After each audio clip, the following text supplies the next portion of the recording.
나는 너의 엄마 아빠가 아니야.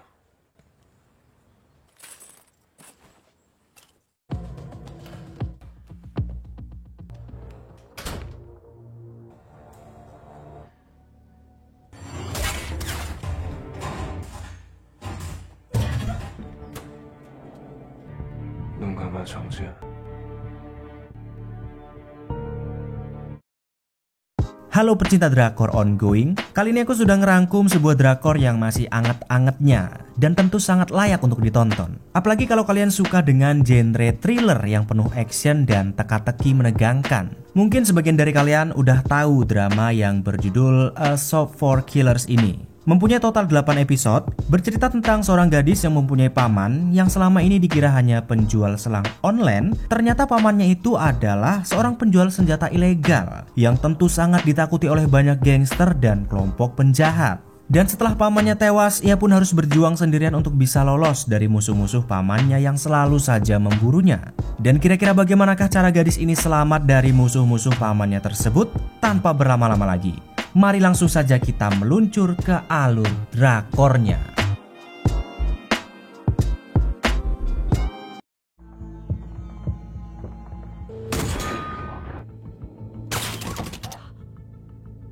Drama ini langsung dibuka di sebuah rumah di tengah-tengah lahan kosong yang terlihat hancur berantakan seperti diserang oleh seseorang. Ternyata ada beberapa penjahat yang sedang menuju rumah itu untuk mengeksekusi semua penghuni yang ada di dalamnya. Bahkan dari kejauhan terlihat ada seorang penjahat lainnya yang juga mengincar nyawa penghuni rumah itu dengan sniper. Yang entah konflik apa yang sebenarnya terjadi sehingga membuat mereka sangat bernafsu untuk mengepung rumah tersebut.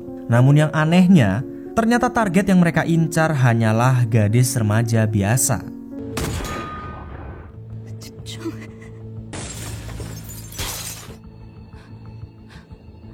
Tidak tahu apa yang sedang terjadi, si gadis remaja yang bernama Jung Jian ini mencoba bertahan dari kepungan para orang-orang yang hendak membunuhnya. Dan ketika Jian tidak tahu dia punya salah apa dan harus berbuat apa agar bisa selamat dari orang-orang tersebut, seketika ia teringat nasihat dari pamannya yang sudah meninggal tentang cara menghadapi orang-orang yang berusaha membunuh dengan senjata. Dari sebuah adegan di film, pamannya yang bernama Jung Jinman memberitahukan cara menghindar dari tembakan senjata itu memang bisa dilakukan seperti di film-film jika memanfaatkan titik buta. Entah pamannya ini hanya asal berteori atau memang yang dikatakannya itu benar, Jian pun segera mempraktekkan ucapan pamannya tersebut. Ia mencoba mencari titik buta dari sang sniper yang ada di kejauhan dengan sebuah sapu dan cermin. Hingga akhirnya Jian pun tahu kalau target tembaknya berdekatan dengan dinding. Ternyata sang sniper tidak bisa membidiknya dengan akurat. Dan setelah berhasil menemukan titik buta tersebut yang walaupun tidak yakin 100%, Jian nekat mencobanya dan ternyata berhasil lolos dari satu tembakan. 불구덩이에서도 살아 돌아올 수 있어.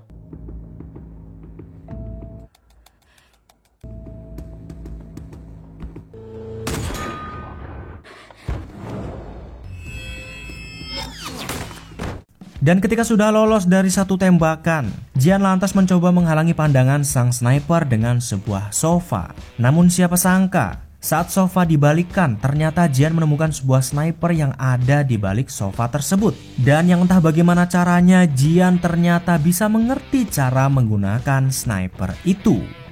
Dan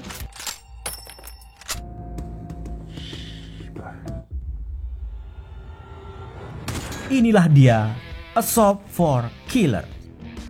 Dan kita akan flashback ke beberapa hari yang lalu sebelum pamannya Jung Jinman tewas. Pada hari itu Jian sedang berada di kantor polisi karena kasus kecil, yakni tidak sengaja menghajar seorang pria yang hendak mengintip di toilet wanita. Yang walaupun Jian terlihat wanita polos dan tidak mungkin bisa membuat seorang pria sampai babak belur, nyatanya CCTV membuktikan kalau Jian memang bisa melakukannya. Dan ketika Jian masih memohon untuk bisa segera dibebaskan karena tidak bersalah, di saat itulah ponselnya berdering dan seorang polisi mengabarkan kalau mereka menemukan pamannya yang sudah tewas karena bunuh diri.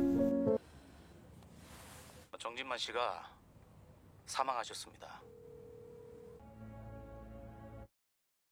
Tentu mendengar kabar yang sangat mendadak itu pun Jian agak ragu dengan kematian pamannya. Karena bagaimana mungkin pamannya yang selama ini terlihat tidak mempunyai masalah apa-apa, tiba-tiba malah memutuskan untuk bunuh diri. Padahal kalau diingat-ingat saat terakhir kali mereka berbicara, Jung Jinman sama seperti hari-hari biasa tidak terlihat seperti sedang dalam masalah. Malah pamannya itu selalu sangat protektif kepadanya, dari memasangkan jendela tralis di apartemennya sampai membawakan lemari anti peluru. Dan yang terakhir Jian ingat, Jung Jinman juga memintanya untuk selalu mengingat nomor identitas pelajarnya.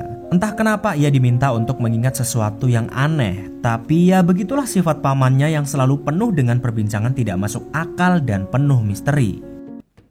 뭐야? 지금 뭐해? 이거 왜 찍어? 2201 9074 태어나서 죽을 때까지 평생을 쫓아다니고 2201 9074 Dan setelah memastikan langsung kalau memang pamannya tewas karena bunuh diri dengan menikam lehernya sendiri, Jian pun ikhlas melepaskan kepergian pamannya tersebut walaupun masih dengan tanda tanya. Apalagi Jian juga tidak ingat kalau pamannya punya sebuah tato di tangannya yang bertuliskan Murder Hell.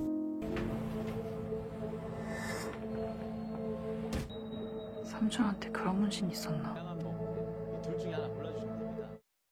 Sebelum acara pemakaman, Jian memutuskan untuk kembali ke rumah pamannya untuk mencari foto yang bisa digunakan untuk foto pemakaman Jung Jinman. Dan ketika baru saja tiba di rumah, ada seorang lelaki remaja yang juga datang ke sana. Ternyata lelaki yang bernama Bai Jungmin ini adalah sahabat kecil Jian. Ia datang ke sana karena mendengar kabar pamannya tewas, yang ternyata sebelum Jung Jinman tewas, Jungmin sedang mengerjakan proyek dadakan dari pamannya itu, yakni merubah sebuah situs web jual beli selang yang dimiliki oleh Jung Jinman. Karena ternyata selama ini pamannya hidup dengan menjadi penjual selang. 그래서 내가 삼촌을 돕게 된 거야? 고마워, 회정민.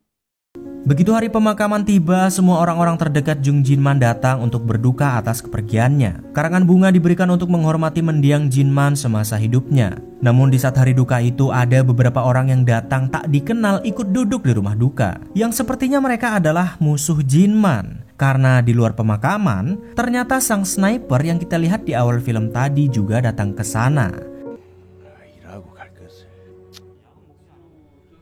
지옥에서 만납시다. Dan walaupun Jinman adalah satu-satunya kerabat yang Jian miliki, nyatanya ia tidak terlihat sedih sama sekali setelah kepergian pamannya. Jian malah merasa jijik dengan pamannya itu karena harus tewas dengan cara bunuh diri. Namun setelah Jungmin pulang dan meninggalkan Jian seorang diri di rumah, barulah ia meluapkan semua kesedihannya yang sudah ditahan-tahan sejak awal kepergian pamannya. Ternyata Jian selama ini hanya berpura-pura kuat dan tegar karena memang hanya Jinman lah yang Jian miliki.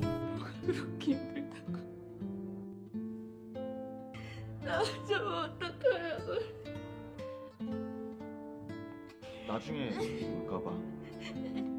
Setelah Jian tenang, Junmin memberitahukan kalau ia tidak sengaja menemukan ponsel pamannya di kamar mandi waktu sedang berberes. Karena Jian tahu betul ia tidak pernah melihat pamannya memakai ponsel tersebut, Jian pun mencoba membukanya. Dan ternyata saat dibuka ada pesan masuk dari seseorang yang mengatakan kalau dia telah mentransfer uang sebesar 70 juta won kepada Jinman. Tentu Jian heran, selang apa yang dijual oleh pamannya itu sampai sebegitu mahal harganya. 무슨 옷으로 얼마나 살라고 7천만 원. Dan yang lebih mengejutkannya saat Jian memeriksa saldo pamannya, ternyata Jung Jinman yang hanya penjual selang memiliki tabungan yang sangat fantastis sebesar 18 miliar won. 대포폰 같은 거? 187억? Karena tidak percaya dengan saldo tabungan pamannya yang sangat fantastis, Jungmin mencoba membuka situs jual selang milik Jinman. Awalnya tidak ada yang aneh dengan situs tersebut karena memang benar pamannya itu menjual selang. Namun karena curiga, Jungmin mencoba mencari tahu apakah situs itu hanya kedok dari situs lain. Dan ternyata setelah dicari tahu lebih dalam ternyata benar. Situs asli milik Jinman adalah penjualan senjata ilegal dengan nama web Murder Hell. Persis seperti tato yang ada di tangannya. 이거.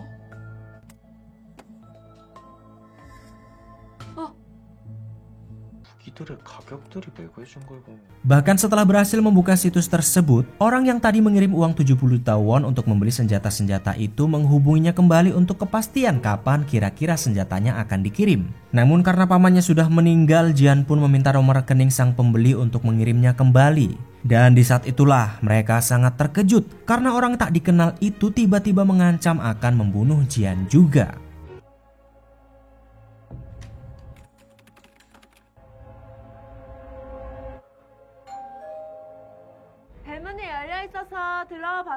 Baru saja mendapatkan ancaman, tiba-tiba di depan rumah ada seorang wanita yang entah siapa datang dan mengaku sebagai guru les bahasa Mandarin pamannya. Karena tidak ingin mengambil resiko setelah ancaman tersebut, Jian pun berusaha membuat si wanita itu pergi dengan berbagai alasan. Karena ternyata memang benar dia adalah salah satu orang yang hendak membunuhnya. Dan kalau diingat-ingat lagi, sebenarnya wanita ini sudah ada di awal film tadi yang entah kenapa sepertinya ia terluka terkena tembakan dari sang sniper.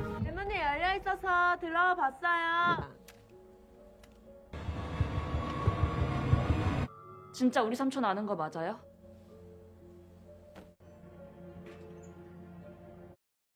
Dan kita akan kembali flashback ke 10 tahun yang lalu saat Jinman pertama kali bertemu dengan Jian. Pada hari itu sebenarnya Jinman baru pulang ke rumah setelah 8 tahun lamanya menghilang entah kemana. Ayah Jian alias abang kandung Jinman pun marah karena ia yang pergi entah kemana dan tiba-tiba pulang. Sementara ibunya dan juga ibu Jian tidak mempermasalahkan Jinman yang baru saja pulang setelah 8 tahun.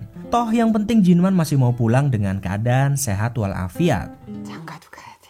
장가는 무슨 좀.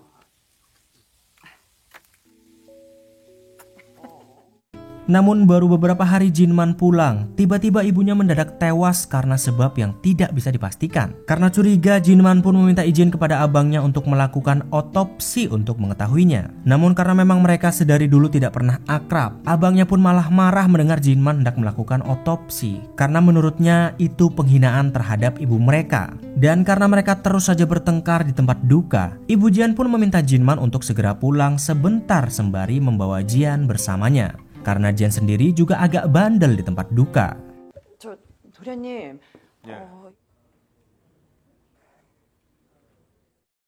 Setelah pulang bersama Jian, Jinman bukannya memindahkan saluran TV-nya menjadi saluran anak-anak, ia malah membiarkannya menonton adegan brutal seekor singa yang diserang dan dimakan oleh segerombolan hyena. Yang walaupun Jian masih kecil, sepertinya Jinman ingin mengajarkan kepadanya kalau kehidupan di luar sangat keras dan brutal seperti yang sedang ia tonton. Namun di saat Jinman sedang mengajari Jian dari tayangan itu, tiba-tiba telepon pribadinya berdering, entah siapa yang menelpon. Yang ternyata telepon itu dari salah satu musuhnya dan mengatakan kalau mereka sudah membunuh ayah dan ibu Jian di rumah duka.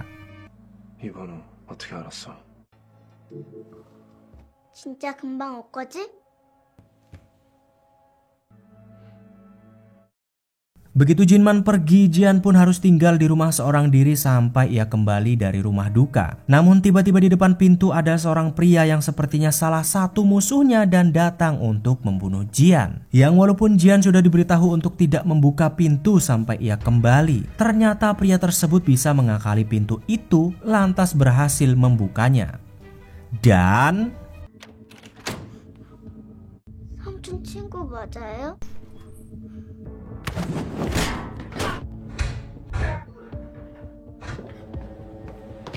beruntung ternyata Jinman sudah mengirim salah satu temannya untuk menolong Jian. Namun tidak berselang lama ketika Jian berhasil diselamatkan, ternyata ada beberapa orang lagi yang datang untuk memburunya. Teman Jinman yang mengetahuinya pun meminta Jian untuk segera bersembunyi di dalam kamar. Namun naasnya saat Jian mengintip keluar, ternyata teman Jinman tewas dikeroyok oleh 2 orang. Karena sudah sadar kalau mereka adalah orang-orang jahat, Jian pun berusaha kabur dan lompat dari atas jendela. Namun ketika Jian hendak lari dari penjahat-penjahat itu, tiba-tiba ada sebuah mobil melintas dan tidak sengaja menabraknya.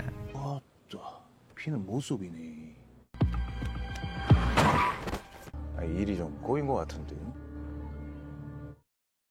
Setelah tertabrak mobil, Jian dilarikan ke rumah sakit untuk mendapatkan pertolongan pertama. Namun di malam harinya ternyata musuh-musuh Jinman masih saja berusaha membunuhnya walaupun ia sedang berada di rumah sakit. Karena sadar bahwa penjahat-penjahat itu masih memburunya, Jian pun berusaha kabur dari ruangannya dan terpaksa bersembunyi di tempat penyimpanan jenazah. Namun saat memasuki salah satu tempat penyimpanan jenazah, ternyata Jian malah mendapati jasad itu adalah ibunya yang sudah tiada.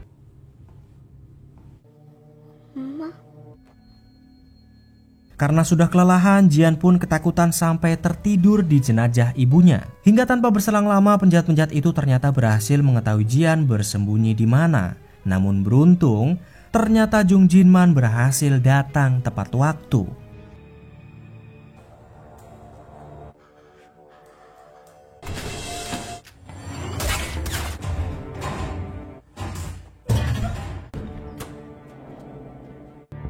눈 감아, 정지현.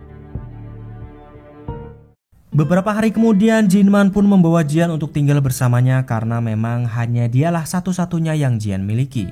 Namun karena sadar betul ia bukanlah orang tuanya dan tidak ingin memajakan Jian, Jinman pun memperlakukan keponakannya itu dengan sangat keras. Bahkan saat terjatuh sekalipun, ia cuek dan tidak berusaha membantunya. 잘 들어, 정지현. 나는 너의 엄마 아빠가 아니야. Dan beberapa bulan kemudian ternyata Jian mengalami trauma yang sangat mendalam akibat ditinggalkan oleh kedua orang tuanya. Jian jadi tidak bisa berbicara alias bisu akibat trauma itu. Dan bukannya mendapatkan banyak empati dan simpati akan kondisinya, di sekolah Jian malah dikucilkan dan dibully oleh kawan-kawan sebayanya. Yang walaupun masih kecil, teman-temannya ini bisa-bisanya membuli Jian dengan kata-kata yang sangat tidak pantas untuk dilontarkan oleh seorang anak kecil. Entahlah, kalau ada di dunia nyata bocah kayak gini mungkin wes tak pidek ndase. 총 사람들 다 하는 얘기를 하니까 바람 펴서.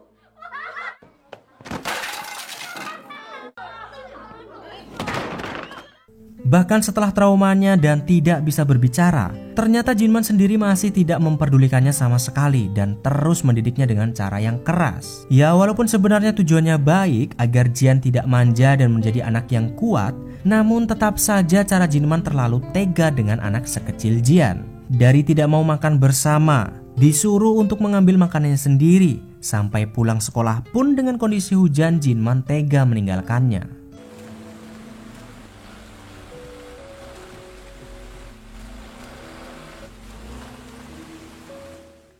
Dan suatu hari ketika Jian sedang sekolah, bocah-bocah yang selalu membulinya ternyata kelakuannya sudah kelewat batas. Sudah nggak layak dibilang kelakuan bocil. Karena mereka dengan kejamnya membawa Jian ke ruang gudang, menguncinya seorang diri dan tidak membukanya sampai jam pulang sekolah. Hingga sampai malam hari tiba, Jian yang masih terkunci di gudang hanya bisa pasrah karena tidak ada seorang pun yang tahu kalau dia dikunci di sana. Namun ketika Jian sudah pasrah, tiba-tiba ia berhalusinasi dan melihat ada seekor serigala yang membawa tangan seseorang menghampirinya. Awalnya Jian tidak takut mengingat ajaran pamannya saat menonton siaran TV tentang cara menghadapi hewan-hewan buas. Tapi setelah beberapa menit kemudian, karena halusinasinya tampak nyata, Jian pun jadi ketakutan bukan main dan berteriak sekencang-kencangnya memanggil pamannya Jung Jinman. Yang ternyata cara keras yang diterapkannya selama ini adalah agar Jian bisa lepas dari traumanya dan bisa berbicara lagi.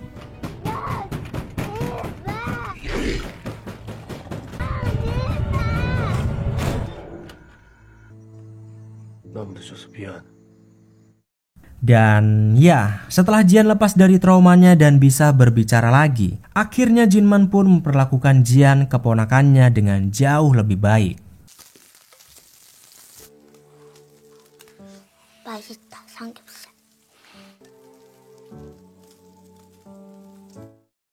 Dan kita akan kembali ke masa kini saat Jungmin dan Jian masih mencari tahu siapa sebenarnya pamannya. Di dalam situs web ilegal itu, Jungmin mendapati kalau ternyata senjata-senjata yang dijual tidak bisa dibeli oleh sembarangan orang. Mereka harus terdaftar dengan sebuah kode dan membeli senjata-senjata dari Jinman dengan kode tersebut.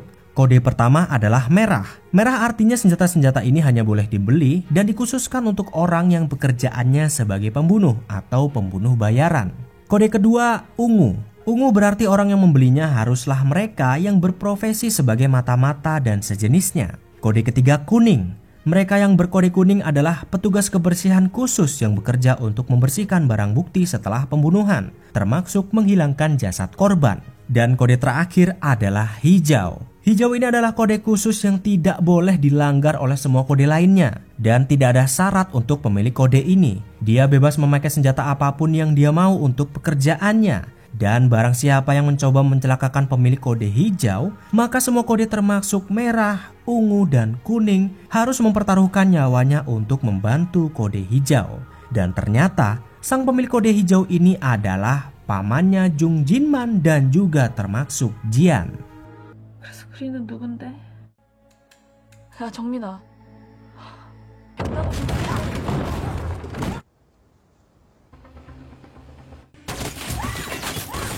Setelah sedikit mengetahui tentang pamannya, tiba-tiba rumah mereka diserang oleh orang yang tidak dikenal. Dan ini adalah penampakan di awal episode tadi sebelum Jian menemukan sniper di bawah sofa. Awalnya mereka diserang oleh beberapa drone yang menggunakan senapan dan menembaki mereka. Namun ternyata tembakan itu tidak berpengaruh karena seluruh rumah Jung Jinman ternyata dilengkapi oleh kaca dan pintu yang anti peluru. Dan karena serangan biasa tidak mempan, drone itu pun lantas menembakkan sebuah peluru khusus untuk bisa menghancurkan kaca anti peluru tersebut.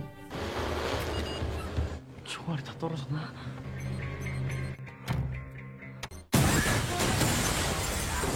Setelah pertahanan berhasil ditembus, drone-drone itu masuk dan berusaha membunuh mereka dengan sangat brutalnya. Karena panik, Jung Min bersembunyi di dalam lemari anti peluru, sementara Jian pergi ke kamar lainnya. Namun karena drone-drone itu tahu Jung Min ada di dalam lemari tersebut, mereka pun berusaha menghancurkan pintu lemari dengan menggunakan peluru khusus. Beruntung Jian sempat membawa senjatanya dan berhasil menghancurkan satu drone.